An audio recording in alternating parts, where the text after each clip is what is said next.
Selamat pagi semuanya, salam sehat, salam sejahtera untuk kita semua. Perkenalkan kami dari tim pengabdian masyarakat Fakultas Kesehatan Universitas Ngudi Waluyo yang beranggotakan saya, Apoteker Istianatus Sunnah SPAM MSc, Apoteker Lina Lestari Indrayanti SPAM MFAM, dan Lia Novitasari SKEP NS MKEP.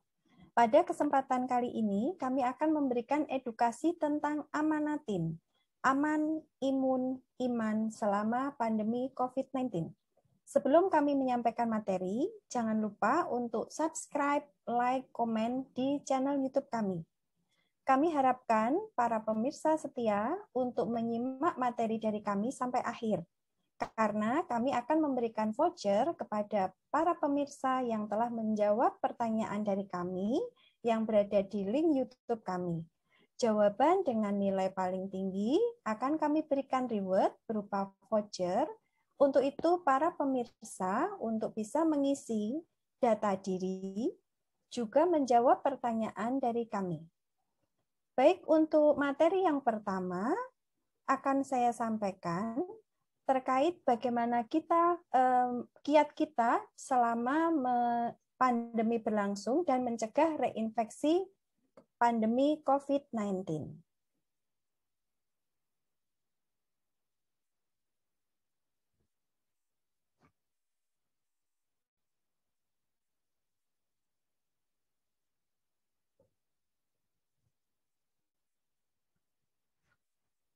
Baik, untuk materi pertama akan saya sampaikan kiat aman selama kebiasaan baru atau new normal dan mencegah reinfeksi COVID-19. Seperti yang kita ketahui bahwa di Indonesia perkembangan COVID-19 yang terkonfirmasi positif cukup banyak. Apalagi beberapa kasus menyebutkan bahwa banyak sekali korban-korban yang meninggal akibat COVID-19. Nah, mengapa bisa terjadi seperti itu? Seperti kita ketahui bahwa varian COVID-19 terdiri dari alfa, beta, delta, dan sampai saat ini sudah masuk ke varian yang Kappa. Kita tahu bahwa untuk varian COVID-19 yang berupa varian delta, ternyata memiliki kemampuan untuk menginfeksi cukup besar dan menyebabkan reinfeksi. Nah, untuk itu kita harus tahu dulu bagaimana tanda-tanda atau gejala seseorang yang mengidap kena virus COVID-19. Biasanya untuk gejala awal berupa demam tinggi yang suhunya biasanya di atas 38, kemudian beberapa kasus pasien merasa kelelahan, sakit kepala, bahkan sampai terjadi gangguan pencernaan seperti mual muntah dan diare. Nah, untuk itu kita harus tahu dulu kriteria derajat dari COVID-19. Mulai dari kriteria ringan sampai pada kriteria yang kritis. Nah, secara umum biasanya derajat COVID-19 yang ringan dimulai dari munculnya batuk, demam, kemudian anoreksia. Nah, pada beberapa kasus ada pasien atau penderita yang dia susah untuk merasakan sehingga dia di situ akan kehilangan indera untuk perasa atau disebut sebagai agesia, dan dia juga kehilangan beberapa untuk indera pembau yang disebut sebagai anosmia. Nah, untuk kriteria sedang, di sini kriteria sedang hampir sama seperti kriteria ringan, tetapi ada satu nilai yaitu konsentrasi oksigen pada pasien tersebut yang cenderung turun. Umumnya untuk pasien normal itu memiliki konsentrasi oksigen di dalam tubuh lebih dari 95. Tetapi untuk kriteria yang sedang, di sini kandungan oksigen dalam tubuhnya menjadi turun sampai sekitar 95. Nah, untuk kriteria yang berat, konsentrasi oksigen di dalam tubuh itu akan cenderung lebih turun lagi sampai di bawah 93. Nah, untuk yang kritis biasanya pasien sudah mengalami gangguan pernafasan sehingga pasien harus tetap dirujuk ke rumah sakit. Nah, bagaimana untuk mengetahui pasien itu positif atau negatif COVID-19? Nah, biasanya dari hasil tracing, kemudian pasien nanti akan ditanya apakah dia mengalami gejala-gejala yang seperti disebutkan di slide sebelumnya. Kemudian pasien akan diminta untuk melakukan pemeriksaan swab PCR pada hari pertama dan kedua. Nah, pada saat hasil swabnya PCR keluar, di situ ditemukan bahwa data hasil pemeriksaan swab PCR positif, maka sudah dapat diketahui pasien tersebut positif terkonfirmasi COVID-19. Tetapi apabila hasil pemeriksaan swab PCR-nya menghasilkan hasil yang negatif, maka pasien harus melakukan pemeriksaan swab PCR ulang. Nah, seandainya ada seseorang yang terkonfirmasi positif COVID-19, apa yang harus dilakukan? Yang pertama yaitu isolasi mandiri. Nah, untuk pasien yang diminta untuk isolasi mandiri, itu yang kriterianya seperti apa? Yang pertama, pasien tersebut usianya kurang dari 45 tahun. Kemudian yang kedua, pasien tersebut tidak memiliki penyakit penyerta atau komorbid. Biasanya untuk komorbidnya adalah DM, hipertensi, atau jantung. Kemudian kriteria yang ketiga, pasien tersebut tanpa gejala atau memiliki gejala yang ringan. Nah, pada saat melakukan isolasi mandiri, boleh dilakukan di rumah. Pasien tersebut harus melakukan koordinasi dengan petugas kesehatan di puskesmas. Nah, untuk tata laksana isolasi mandiri, tadi sudah disebutkan bahwa kriteria pasien yang dia boleh atau diizinkan isolasi mandiri, dia memiliki kriteria tanpa gejala atau gejala ringan, di mana isolasi mandiri akan dilaksanakan selama 10 hari untuk yang tanpa gejala. Untuk yang pasien dengan derajat ringan, maka isolasi mandiri dilakukan selama 10 hari ditambah dengan 3 hari. Kemudian pasien harus melakukan koordinasi dengan para petugas di Vaskes. Setelah dinyatakan selesai, sembuh, pasien tetap harus melakukan kontrol. Biasanya dilakukan setelah hari ke-10. Nah, pada saat melakukan isolasi mandiri, apa saja yang harus dilakukan pasien tersebut di rumah? Yang pertama, selalu menggunakan masker, di mana masker yang digunakan harus standar, sebisa mungkin menggunakan double masker.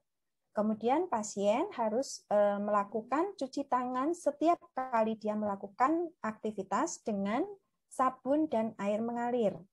Kemudian pasien atau penderita diharapkan untuk selalu membersihkan tangan dengan minimalnya hand sanitizer. Di dalam rumah, pasien boleh bergabung dengan keluarga lain, tetapi harus social distancing, yaitu jaga jarak dengan anggota keluarga lain.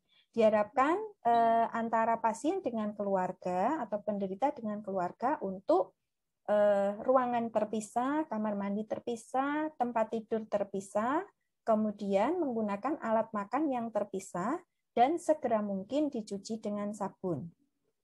Pasien diharapkan untuk selalu berjemur dengan sinar matahari, biasanya pada jam 9 atau setelah jam 3 sore, setidaknya dalam kurun waktu 15 menit. Kemudian pakaian-pakaian kotor dari penderita dipisahkan dari anggota keluarga yang lain, dimasukkan ke dalam kantong plastik, kemudian dicuci sendiri.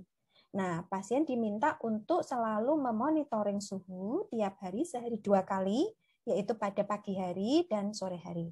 Apabila nanti hasil suhunya lebih dari 38 derajat, maka pasien atau penderita harus melakukan konfirmasi dan koordinasi dengan petugas Vaskes. Nah, karantina mandiri ini dilakukan pada saat pasien itu terkonfirmasi positif dan akan selesainya kapan? Untuk yang gejala berat gejala berat dilakukan isolasi mandiri selama 10 hari, ditambah dengan 3 hari setelah bebas gejala, baru kemudian pasien melakukan pemeriksaan swab PCR. Kalau swab PCR-nya negatif, baru pasien diizinkan untuk selesai isolasi mandiri. Kemudian untuk gejala yang sedang atau ringan, isolasi mandiri 10 hari ditambah dengan 3 hari bebas gejala, baru nanti bebas dari isolasi mandiri.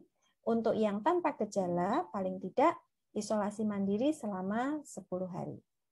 Nah, apabila pada saat pasien tersebut melakukan isolasi mandiri, didapati pasien terjadi sesak nafas.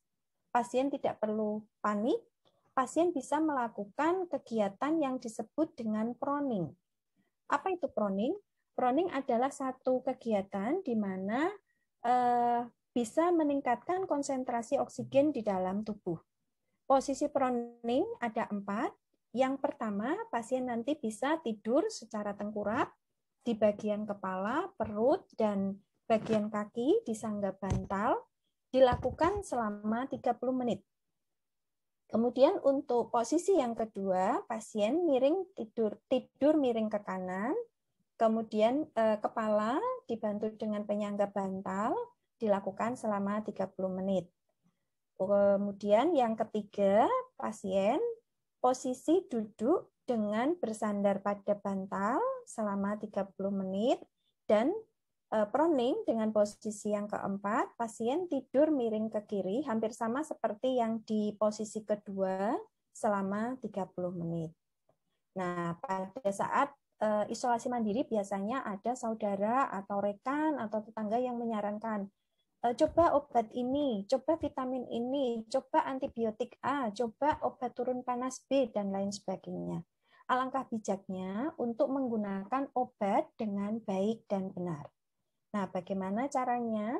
Pada saat isolasi mandiri diharapkan untuk selalu berkoordinasi dengan dokter.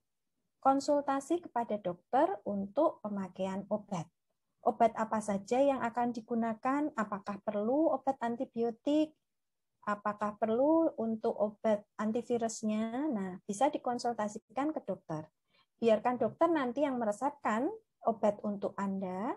Kemudian untuk penggunaannya silahkan tanyakan kepada apoteker supaya nanti tidak terjadi reaksi yang tidak diinginkan, apalagi biasanya pada saat isolasi mandiri mendapatkan obat yang relatif jumlahnya banyak. Nah, bagaimana kiat aman dalam kondisi pandemi COVID-19? Yang pertama kita harus melakukan 5M, 3T, dan vaksinasi. Apa itu 5M? Pastinya sudah umum, sudah sering kali kita dengar, memakai masker, menjaga jarak, mencuci tangan dengan sabun dan air mengalir, membatasi mobilitas, dan menjauhi kerumunan. Kemudian untuk 3T-nya adalah testing, tracing, dan treatment. Kemudian jangan lupa kita melakukan vaksinasi. Nah, untuk memakai masker disarankan saat ini untuk memakai masker double. Apa untungnya memakai masker double? Dari penelitian CDC, bahwa menggunakan masker double itu bisa menurunkan tingkat masuknya virus ke dalam tubuh kita sampai 85,4%. Jadi, dengan menggunakan masker double ini, secara otomatis nanti virus COVID-19 tidak akan masuk ke dalam tubuh. Kemudian cara pakai masker untuk yang masker double, pertama kita pakai dulu masker medis, baru kemudian dirangkap dengan masker yang kedua bisa dengan masker kain.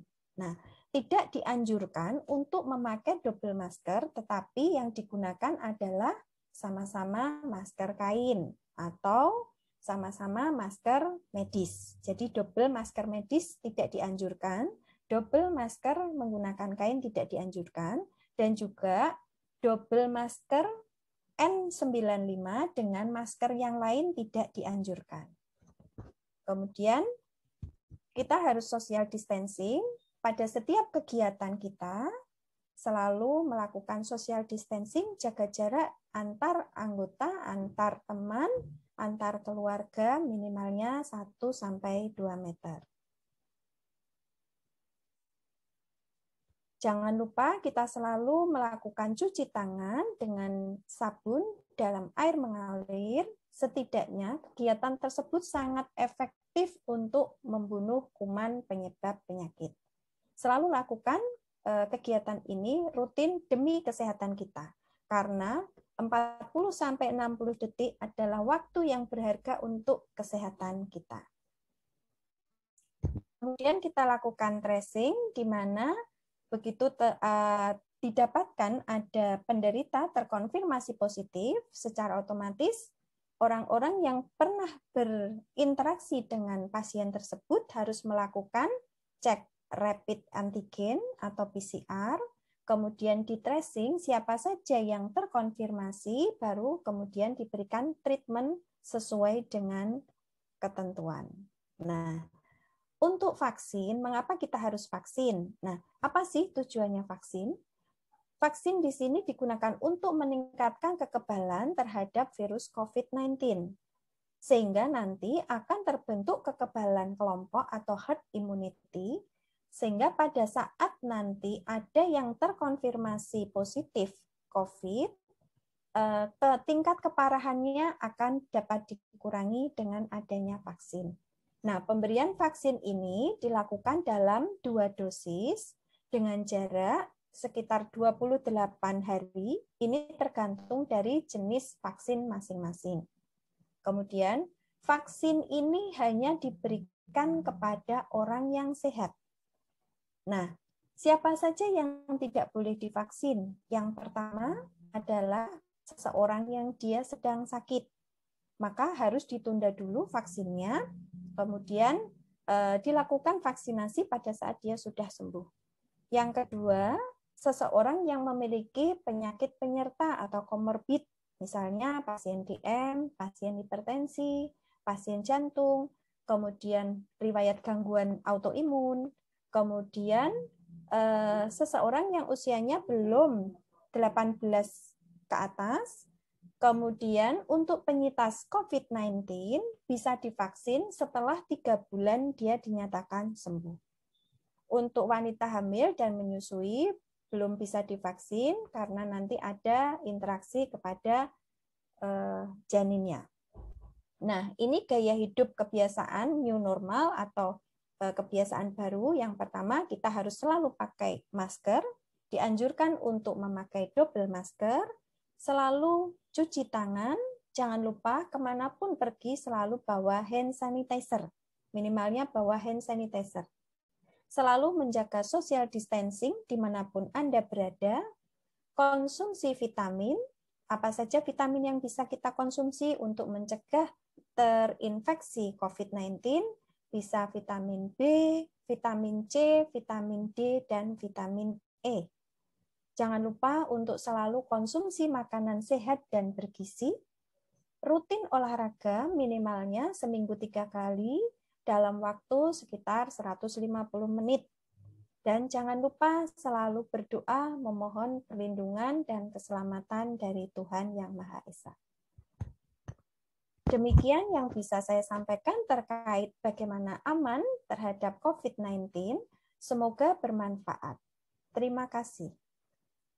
Untuk selanjutnya, materi yang kedua terkait bagaimana cara meningkatkan imunitas pada saat COVID-19 yang akan disampaikan oleh Apoteker Lina Lestari Indrayanti, M.Pharm.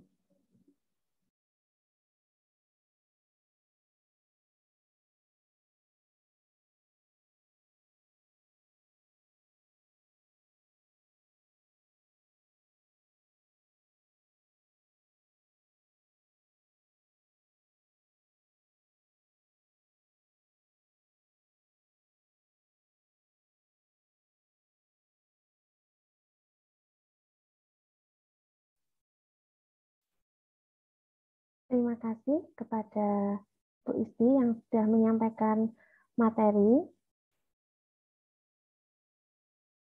Terima kasih juga kepada Bapak, Ibu, dan rekan-rekan sekalian yang masih mengikuti. Selanjutnya, yang akan kita bahas adalah tentang imun. Bagaimana meningkatkan imun dengan memanfaatkan bahan alam.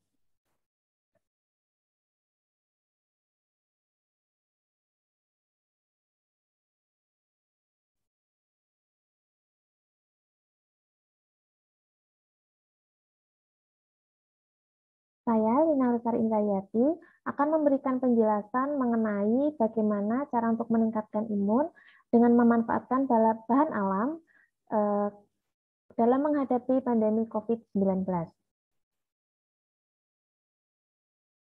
Seperti yang kita ketahui, waktu awal 2020, kita dikejutkan dengan wabah penyakit baru, yaitu virus corona yang mulai merebak di Wuhan, Cina. Nah, tidak selang berapa lama, beberapa bulan kemudian, virus ini sudah menjangkau seluruh dunia, termasuk Indonesia. Maka kita sebut dengan pandemi. Nah, faktanya tidak semua pasien COVID-19 ini menunjukkan gejala yang sama. Ada yang menunjukkan gejala berat, sedang, maupun hanya menunjukkan gejala ringan, dan bahkan ada yang tidak menunjukkan gejala. Hal ini diduga karena perbedaan imunitas tubuh oleh masing-masing individu. Penyakit akibat virus ini memang umumnya merupakan self-limiting disease, yaitu mengandalkan kekuatan pertahanan tubuh. Karena itu, banyak sekali dikampanyekan untuk meningkatkan daya tahan tubuh kita.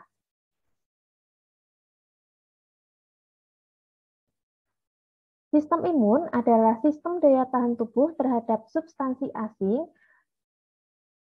yang menyerang ke dalam tubuh kita, ya, atau terpapar ke dalam tubuh kita. Substansi asing ini dibagi menjadi dua, ada substansi eksogen yang berasal dari luar, contohnya misalnya virus, bakteri, parasit, seperti itu. Kemudian yang kedua yaitu endogen atau berasal dari dalam, misalnya sel-sel mati atau sel-sel yang sudah berubah bentuk dan fungsinya.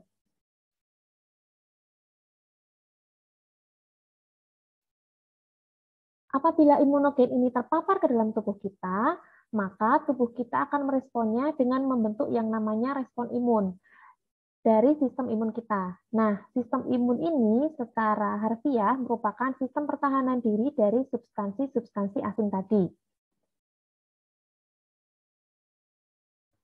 Respon imun ini dibagi menjadi dua. Yang pertama ada respon imun alami yang melibatkan sel-sel pembunuh alami dan fase respon imun adaptif.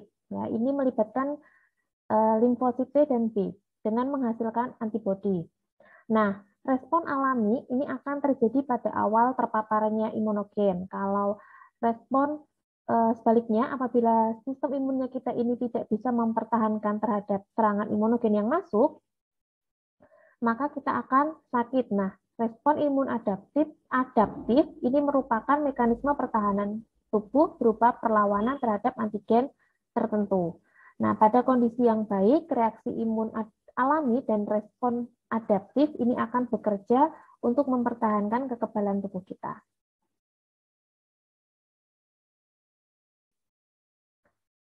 Macam-macam cara untuk meningkatkan sistem imun kita. Untuk meningkatkan sistem imun kita, ya kita bisa mendapatkannya dengan cara makan makanan yang sehat dan bergizi. Misalnya dengan cara makan banyak sayuran dan juga buah-buahan. Kemudian seperti kita ketahui, Indonesia ini sangat kaya akan tumbuhan yang dapat dimanfaatkan sebagai obat tradisional, misalnya kunyit, jahe, temulawak, seperti itu. Nah, di samping itu, kita juga dapat mengkonsumsi vitamin tambahan seperti misalnya contohnya vitamin C ya sebagai antioksidan untuk menangkal radikal bebas yang masuk ke tubuh kita sebagai booster tambahan dalam meningkatkan imun.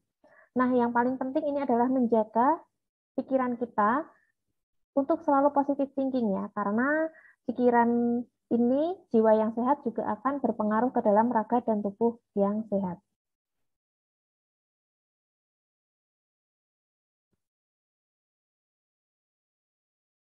Sebelum masuk lebih jauh, kita perlu mengetahui dulu apa itu obat tradisional. Ini terkait dengan pemanfaatan bahan alam sebagai cara untuk meningkatkan daya tahan tubuh.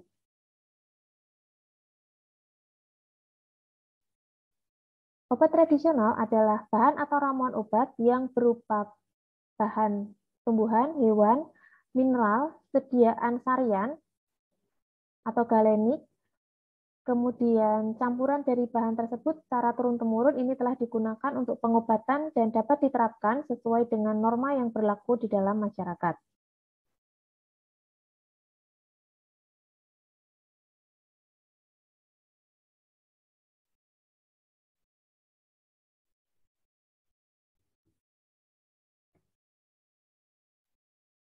Nah, gimana keamanan dan khasiat obat tradisional itu bisa dibuktikan? Ada dua cara. Yang pertama adalah dengan data empiris. Jadi data empiris ini adalah dengan penggunaan turun-temurun oleh masyarakat. Biasanya ini sudah digunakan oleh 3 generasi. Yang kedua yaitu data ilmiah. Data ilmiah ini berdasarkan atas uji coba skala laboratorium, uji in vivo pada hewan coba atau uji praklinik, kemudian uji klinik pada manusia. Nah, obat tradisional ini masih dimungkinkan untuk dimanfaatkan dalam membantu memelihara daya tahan tubuh. Ya, beberapa obat tradisional secara empiris sudah banyak digunakan dan bahkan sudah banyak juga didukung oleh data ilmiah.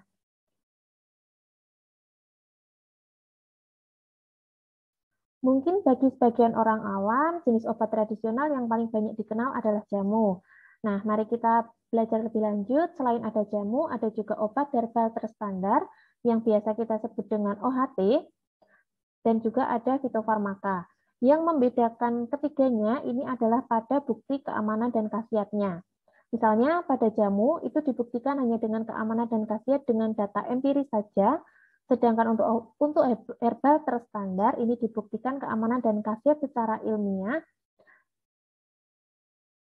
dengan uji praklinik secara in vivo dan bahan bakunya juga telah distandarisasi. Sedangkan untuk fitofarmaka ini dibuktikan keamanan dan khasiatnya secara ilmiah dengan uji praklinik, uji klinik serta bahan baku dan alatnya juga sudah distandarisasi.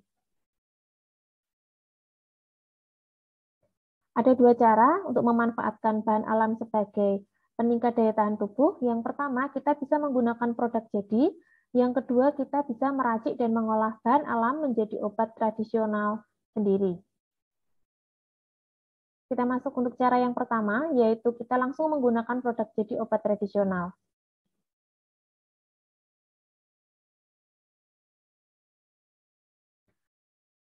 Ketika membeli produk jadi, kita sebagai konsumen ini harus teliti terkait keamanan produk herbal yang kita gunakan, bukan hanya teliti dalam harga saja. Jadi, produk jadi obat ini bisa kita beli secara offline maupun online di toko obat resmi. Kemudian, kita juga harus mengecek kemasan, label, dan juga memastikan izin edar dan kadaluarsanya. Ini kita sebut dengan tag klik, kemasan, label, izin edar, dan kadaluarsa. Selain itu, label juga harus terbaca dengan jelas sehingga kita bisa membaca indikasinya, aturan pakainya, kemudian peringatan, dan juga kontraindikasi. Selain itu, di label juga biasanya tercantum bagaimana cara penyimpanan yang benar untuk produk tersebut. Jadi, produk obat tradisional ini harus disimpan sesuai dengan kondisi penyimpanan yang dianjurkan pada label. Juga efek yang tidak diinginkan. Jika terjadi efek yang tidak diinginkan atau parah, bisa dikonsultasikan dengan dokter. Yang kedua adalah meracik dan mengolah bahan alam menjadi obat tradisional sendiri. Nah, ketika meracik dan mengolah bahan alam sendiri, bahan baku yang kita gunakan ini kita sebut dengan simplicia, yang dapat berupa tumbuhan utuh atau bagian tumbuhan. Nah, simplicia sendiri ini ada simplicia segar dan juga simplicia nabati segar dan simplicia nabati kering. Untuk simplicia nabati segar ini adalah tumbuhan segar yang belum dikeringkan. Sebaliknya, kalau simplicia nabati kering ini merupakan tumbuhan yang telah dikeringkan dan digunakan untuk pengobatan dan belum mengalami pengolahan apapun.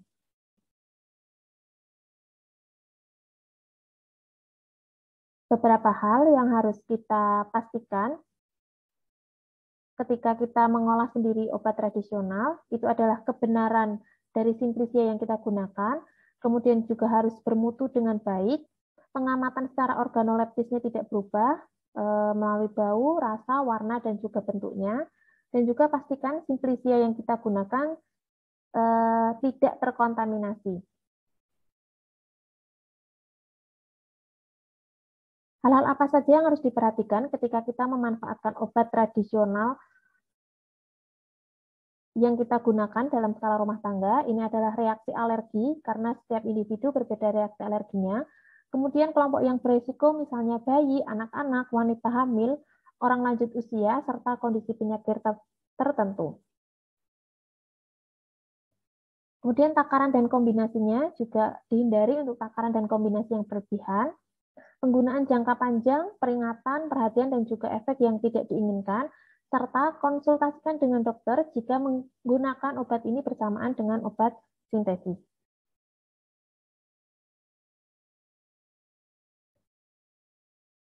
Nah, bagaimana langkah aman untuk mengolah obat tradisional di rumah tangga dengan cara kita meracik dan mengolah sendiri? Yang pertama yang harus kita perhatikan adalah alat dan tempatnya. Pastikan peralatan yang digunakan ini bersih, ya. Kemudian kebersihan diri kita juga diperhatikan, menggunakan pakaian yang bersih, cuci tangan sebelum mengolah bahan alamnya, kemudian menggunakan masker dan juga sarung tangan. Sortasi yaitu memisahkan kotoran atau bahan asing lainnya dari simplisia yang mau kita olah. Kemudian dicuci beberapa kali dengan air yang mengalir. Setelah itu ditiriskan untuk mengurangi kadar air atau menghilangkan air sisa pencucian. Nah, selanjutnya kita bisa merajang atau memperkecil ukuran dengan cara memotong atau mengkikis menggunakan pisau yang tajam. Simplisia yang mau kita olah atau kita racik ini direbus dalam air yang mendidih dengan suhu 100 derajat Celcius selama 15-30 menit. Ini tergantung dari kemudahan penyaringannya. Kemudian serbuk kering dapat diseduh dalam 1 gelas air mendidih selama 5 menit. Untuk konsumsi dan cara penyimpanannya, ini bisa diminum dalam keadaan hangat, simpan dalam wadah yang tertutup dan tidak terlalu lama, tidak disimpan terlalu lama. Ketika mau mengkonsumsi, pastikan dulu bahwa tidak terjadi perubahan organoleptis. Contoh-contoh simplisia nabati yang bisa dimanfaatkan, misalnya ada herba sambiloto, meniran, rimpang jahe, jambu biji, rimpang kunyit, rimpang temulawak. Nah, pemerintah melalui Kementerian Kesehatan juga mengkampanyekan gerakan masyarakat hidup sehat dengan tetap tenang menghadapi COVID-19 dan meningkatkan daya tahan tubuh. Mari kita tingkatkan daya tahan tubuh kita dengan minum jamu. Nah, Kementerian Kesehatan ini juga mengeluarkan surat edaran dengan pemanfaatan obat tradisional untuk memelihara kesehatan, pencegahan penyakit, dan juga perawatan kesehatan. Di sini juga tercantum beberapa jenis ramuan untuk meningkatkan daya tahan tubuh. Untuk ramuan yang pertama, ini jahe merah 2 ruas, jeruk nipis 1 buah, kayu manis 3 jari, gula merah, dan juga diberikan air 3 gelas. Caranya dengan cuci bersih semua bahan, jahe merah dibersihkan, dicuci bersih, dan dikeprek, kemudian rebus air sehingga mengeluarkan banyak uap, apinya dikecilkan, dan direbus semua bahan yang sudah disiapkan bersama dengan gula merah selama 15 menit, disaring dalam keadaan dingin. Ramuan ini bisa diminum 1 kali sehari sebanyak setengah cangkir. Ramuan yang kedua, ini kunyit 1 ruas, lengkuas 1 ruas, jeruk nipis 1 buah, air 3 cangkir dan ditambahkan dengan gula merah. Cuci bersih semua bahan, kunyit dan lengkuas ini digeprek, kemudian rebus air hingga mendidih, dikecilkan apinya, dimasukkan semua bahan, tunggu kira-kira hingga setengahnya dan dimatikan, saring dalam keadaan dingin. Diminum 1 kali sehari sebanyak 1,5 cangkir. Ramuan yang ketiga, ini pegagan 1 ruas, jahe merah 1 ruas, temulawak 1 buah, air 1,5 gelas dan ditambahkan dengan gula aren. Caranya dengan pegagan, jahe merah dan temulawak dicuci sampai bersih, digeprek jahe merah dan juga temulawaknya, direbus air sampai mendidih, setelah mendidih dikecilkan apinya, dan dimasukkan pegagan yang sudah disiapkan. Saring dalam keadaan dingin, ditambahkan dengan perasan jeruk nipis. Ramuan ini bisa diminum 2 kali sehari, 1 gelas. Ramuan yang keempat, ini kencur dikupas sebanyak 50 gram, beras 100 gram, daun pandan 3 lembar, gula aren secukupnya, dan air 2,3 liter. Disangrai dulu berasnya sampai kekuningan, dihaluskan beras, kencur dan juga gula, dimasukkan ke dalam air mendidih beserta bahan lain, ditambahkan pandan, kemudian disaring. Ramuan ini diminum 2 kali sehari. Ramuan yang kelima, ada daun kelor 2 genggam dan juga air 2 cangkir. Rebus air sampai mendidih, dimasukkan daun kelor, lalu matikan api dan saring sesudah dingin. Untuk konsumen dewasa, ini diminum 2 kali sehari 1 cangkir, sedangkan untuk anak-anak ini bisa diminum 2 kali sehari setengah cangkir. Ramuan yang terakhir, ini ada bawang putih lanang 2 butir, air hangat 1 gelas dan juga madu secukupnya. Bawang putih bisa dicuci bersih dan dimemarkan sampai halus, kemudian dicampurkan ke dalam air hangat dan ditambahkan madu, diaduk hingga larut. Ini bisa diminum 2 kali sehari secukupnya. Berdasarkan keputusan Menteri Kesehatan, ini mengenai sistem kesehatan nasional, ini disebutkan bahwa pengembangan dan peningkatan obat tradisional ini ditujukan agar diperoleh obat tradisional yang bermutu tinggi, aman, memiliki khasiat nyata yang teruji secara ilmiah, dan dimanfaatkan secara luas, baik untuk pengobatan sendiri oleh masyarakat maupun digunakan dalam pelayanan kesehatan formal. Ini juga berkaitan dengan pemerintah mencanangkan setiap masyarakat untuk mempunyai tanaman obat keluarga atau kita sebut dengan toga. Ini banyak sekali manfaatnya, bisa kita dimanfaatkan untuk pembuatan jamu atau obat tradisional sendiri dalam skala rumah tangga untuk meningkatkan daya tahan tubuh. Saya kutip quotes dari Ralph Waldo Emerson, kekayaan yang paling utama ini adalah kesehatan. Berikut referensi yang saya gunakan. Terima kasih. Untuk selanjutnya, materi selanjutnya akan disampaikan oleh Ibu Lia Novitasari.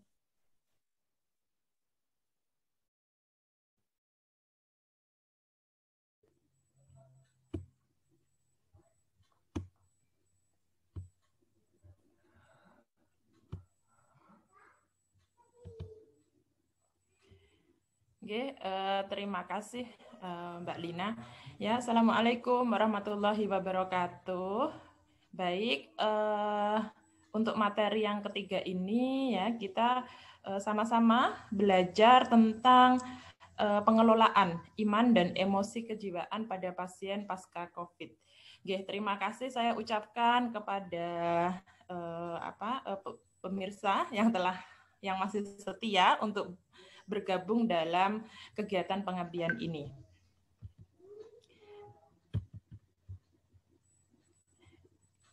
Tadi sudah banyak dijelaskan dari Bu Isti yang mengenai apa itu virus corona ya, bahwa sampai saat ini di mana virus corona ini masih menjadi suatu stresor pada diri kita, apa yang menyebabkannya gitu ya. Karena pada virus corona ini merupakan penyakit baru ya, sampai saat ini mungkin variannya berubah-ubah gitu ya, mulai dari alfa, beta ya, sampai saat ini variannya delta gitu. Di mana varian delta itu sangat mudah untuk penularannya, sehingga kita tidak tahu kepastian kapan sih virus corona ini bisa berakhir gitu ya. Apalagi kalau tidak didukung dengan penerapan prokes secara ketat ya. Artinya virus corona ini akan semakin lama ya untuk berlangsungnya ya. Seperti itu. Dan juga penyebab lainnya adalah belum semua masyarakat di sini melakukan yang namanya vaksin ya. Dari data yang didapatkan baru 20% masyarakat yang melakukan vaksin, sehingga masih banyak yang belum divaksin, di mana pada masyarakat seharusnya lebih bisa menerapkan prokes dengan ketat. Dan juga karena adanya perubahan pola hidup ya, dengan adanya perubahan pola hidup baru, contohnya kalau kemana-mana harus tetap pakai masker ya, dibatasi ya, tidak boleh melakukan kerumunan dan lain sebagainya. Nah, hal-hal seperti itu yang lama-kelamaan bisa menyebabkan seseorang menjadi stres. Ya, di mana stres di sini seringkali kita alami. Apabila stres ini tidak bisa kita kelola dengan baik, maka dapat menyebabkan yang namanya terjadinya rasa cemas, ketakutan, ataupun panik yang dialami oleh seseorang. Apabila seseorang mengalami yang namanya ketakutan, cemas, ya, panik, di sini sudah masuk ke dalam masalah kejiwaan, yakni psikososial ya, di mana pada psikososial ini rata-rata seseorang sangat mudah mengalami juga yang namanya psikosomatis. Artinya psikosomatis ini keluhan fisik yang biasanya timbul akibat adanya cemas ya dan ketakutan yang tidak bisa dikontrol dengan baik ya. Kita tahu sendiri biasanya kondisi tubuh kita akan lebih mudah drop gitu ya apabila kita merasakan cemas yang berlebih dan panik ya, di mana otak itu ya biasanya mengeluarkan yang namanya zat endorfin ya, zat endorfin dan hormon endorfin dan zat gamma apabila kondisi pikiran kita itu tenang ya. Kebalikannya ya, biasanya kalau kita merasakan cemas dan panik sehingga produksi hormon endorfin dan zat gamanya itu ya yang salah satu fungsinya adalah bisa meningkatkan imun itu juga terhambat. Sehingga rata-rata kalau kita mengalami cemas, mengalami panik ya, jadi keluhan fisik lainnya seperti jantung yang berdebar ya, mudah mengalami sesak nafas, pusing, diare dan lain sebagainya itu juga mudah dialami oleh seseorang. Sehingga sebisa mungkin kita harus bereaksi lebih tenang pada saat menghadapi COVID ini ya, karena kalau kita lebih pikiran kita selalu dihantui dengan pikiran-pikiran yang negatif gitu ya, sehingga keluhan fisiknya juga lebih mudah untuk kita alami. Ya, beberapa respon terhadap pandemi COVID ini, gitu. Biasanya respons kita itu berbeda-beda ya. Di sini kita bagi menjadi 2 respon. Yang pertama adalah responsif ya. Artinya orang-orang yang memiliki respon yang responsif ini biasanya dia akan melakukan yang pertama adalah breathe ya. Artinya dia selalu berpikir dulu ya pada saat mungkin ada tetangga yang mengalami atau mungkin mengalami COVID gitu ya, dinyatakan positif, dia akan berpikir ya, apa yang harus saya lakukan agar saya ini tidak tertular gitu ya. Biasanya dia akan melakukan prokes dengan ketat ya, bukan hanya pada dirinya, mungkin juga anggota keluarganya juga diperhatikan ya. Terus yang kedua melakukan yang namanya akses ya. Akses di sini adalah mencari informasi yang valid gitu ya.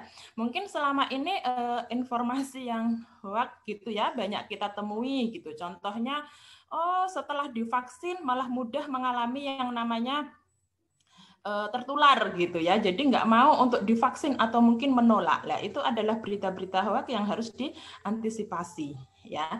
Terus yang ketiga adalah action ya. Action adalah tindakan apa saja yang harus kita lakukan gitu. Biasanya juga dipengaruhi oleh pikiran dari diri kita. Oh, biasanya kalau pikiran positif ya, tindakannya pun juga mengikuti positif juga ya. Oh, contohnya kita mengetahui kalau menjaga prokes dengan baik gitu ya, akan tidak mudah tertular ya, sehingga juga tindakan kita mengikuti di situ.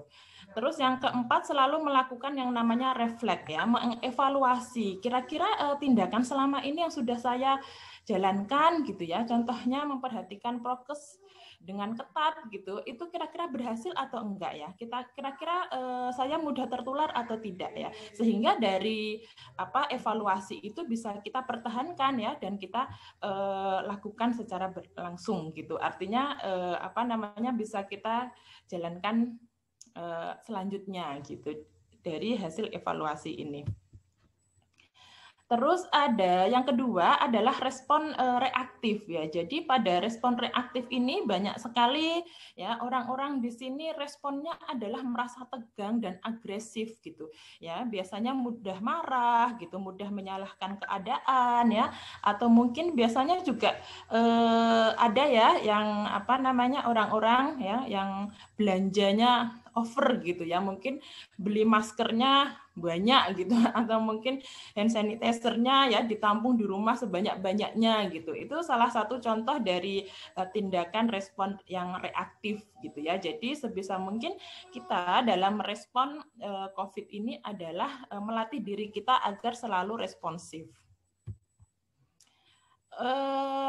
Bagaimana caranya ya untuk meningkatkan iman ya pada saat menghadapi COVID ini. Jadi di sini kalau untuk aspek imannya sendiri ya kita lebih mendekatkan diri kepada Allah gitu ya atau Tuhan Pencipta ya, sehingga mungkin selama ini kita disibukkan dengan pekerjaan ya atau mungkin kegiatan-kegiatan lainnya ya, sehingga dengan adanya COVID ini ya banyak hikmah yang kita peroleh gitu. Oh, salah satunya adalah mungkin kita lebih mendekatkan diri kita kepada Allah ya, atau mungkin lebih mendekatkan diri kita juga kepada keluarga gitu. Oh, mungkin kalau sampai saat ini ya semua kegiatan baik itu kegiatan apa namanya sekolah atau mungkin pekerjaan kita yang dilakukan di rumah ya, sehingga mungkin menyebabkan beban yang berlebih gitu. Oh, harus ngurusin anak ya, ngurusin sekolahnya dan lain sebagainya. Nah, itu mungkin jangan dijadikan suatu beban ya, tetapi dijadikan atau mungkin diambil hikmah positifnya. Oh, dengan cara ini ya saya lebih perhatian nih kepada anak saya ya, perhatian kepada lingkungan anggota keluarga saya yang lainnya ya, sehingga apa namanya peningkatan iman ini harus tetap kita perhatikan gitu. Oh, selain itu juga kita bisa melakukan juga dengan menolong lingkungan sekitar atau mungkin tetangga ya. Kata lainnya adalah kalau ada tetangga kita yang positif gitu, kita biasanya ada jogo tonggo gitu ya. Artinya kita memberikan perhatian ya, entah itu wujudnya adalah dukungan ataupun pemberian material kepada tetangga sekitar kita. Nah, jadi hal-hal yang tersebut ya, perbuatan baik yang kita lakukan di situ kita akan merasakan puas gitu ya, atau mungkin kita juga bahagia karena bisa bermanfaat untuk lingkungan sekitar, sehingga imun kita juga bisa tambah meningkat. Ya, selanjutnya adalah dukungan psikososial untuk pasien-pasien COVID ya yang ada di rumah.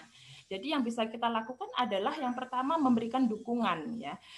Dukungan di sini perlu kita berikan karena pasien-pasien dengan COVID ya itu biasanya merasa dikucilkan gitu ya atau mungkin diasingkan ya, sehingga di situ kita bisa memberikan perhatian yang lebih gitu ya, ataupun penguatan kepada diri pasien bahwa pasien mungkin sekarang hebat gitu ya, bisa berjuang ya sampai dia bisa sembuh kembali, melakukan aktivitas kembali gitu ya. Terus yang kedua adalah memberikan ruang ya. Jadi kita fasilitasi gitu ya pada saat dia masih dinyatakan COVID ya, kita fasilitasi untuk ruang isolasi tersendiri ya, dan menyiapkan berbagai fasilitas kebutuhan yang menunjang untuk penyembuhan dari pasien tersebut. Ya, selain mungkin dukungan yang kita berikan kepada pasien ya, selanjutnya adalah dukungan kepada keluarga ya. Karena selama ini stigma ya itu masih berlangsung gitu ya. Jadi kalau dalam satu keluarga kalau ada yang positif gitu ya, pasti keluarga yang anggota keluarga lainnya juga mendapatkan penilaian yang negatif gitu. Oh, pasti bisa menularkan juga nih kepada orang lain gitu ya. Jadi sebisa mungkin stigma itu harus kita hindari ya, agar keluarga tersebut bisa ya kita libatkan juga pada kegiatan-kegiatan sosial gitu ya. Terus di sini dukungan juga bisa kita tunjukkan dengan pemberian bantuan ya, baik itu material ataupun dukungan spiritual juga kepada diri keluarga ya. Dan kita menghindari yang namanya perasaan ataupun pikiran negatif ya kepada keluarga tersebut. Jangan sampai kita memiliki pikiran bahwa keluarga tersebut bisa menjadi penyebab ya atau mungkin penular dari kasus ini ya. Terus selanjutnya di sini juga kita bisa memberikan informasi juga kepada keluarga tersebut, tentunya adalah informasi-informasi yang valid gitu ya, atau mungkin dengan penguatan salah satunya juga bisa kita dapatkan dari informasi ya, dengan menceritakan mungkin pengalaman keluarga yang lainnya ya yang bisa sembuh gitu atau mungkin bisa bangkit dari COVID ini, sehingga dia tidak merasa dikucilkan ya atau mungkin tidak merasa diasingkan. Ya, untuk selanjutnya di sini adalah dukungan sosial ya, baik itu pada pasien atau mungkin pada keluarga. Yang pertama adalah dengan pemberian tetap bersikap empati. Jadi jangan sampai simpati saja, tetapi juga empati itu perlu. Jadi kita memposisikan diri kita pada diri pasien ataupun keluarga gitu ya, sehingga kalau kita bisa memposisikan diri kita, artinya kita juga bisa memberikan perhatian dengan tulus ya. Yang kedua adalah jangan sampai kita mengidentifikasi atau memanggil pasien ya dengan panggilan korban COVID gitu, atau mungkin keluarga yang bisa menyebabkan penularan gitu ya kepada orang lain ya, sehingga mungkin bahasanya lebih kita perhatikan gitu ya. Di sini kita sarankan untuk pada saat memanggil pasien ya, mungkin dengan orang yang sedang dirawat karena COVID gitu ya, atau mungkin orang yang sedang pulih dari COVID, sehingga dari sebutan ya atau mungkin panggilan-panggilan ini juga itu juga akan menurunkan stigma tersendiri dari keluarga. Ya, jadi tadi kita khususkan kepada pasien-pasien yang usianya dewasa ya. Yang selanjutnya di sini adalah penanganan untuk anak. Ya, jadi anak itu penting karena membutuhkan juga dukungan dari lingkungan sekitar ataupun dari keluarga itu sendiri ya.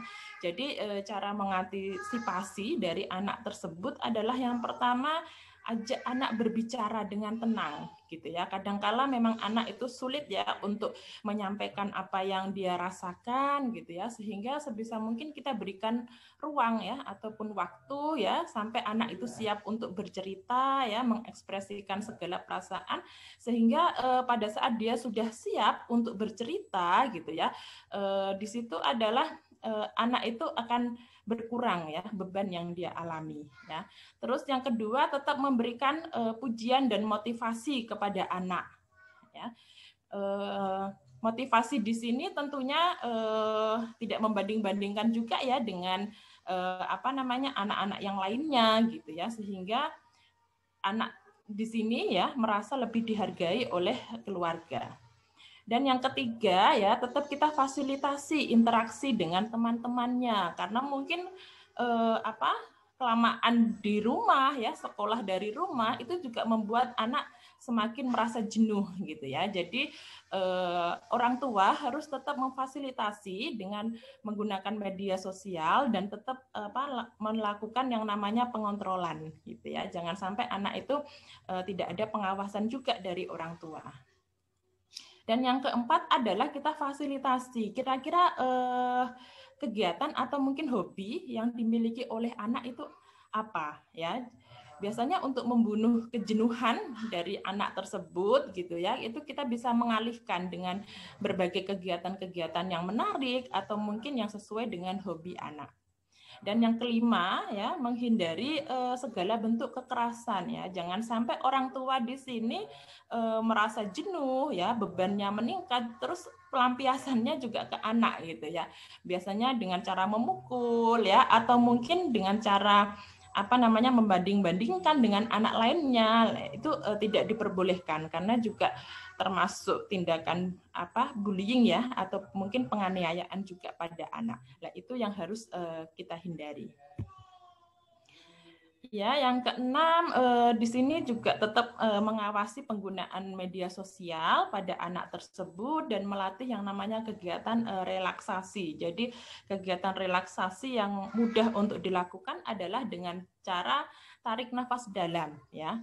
Jadi menghirup nafas melalui hidung semaksimal mungkin, kemudian kita tahan 1 sampai dengan 3 detik dan kita hembuskan perlahan-lahan melalui mulut, ya.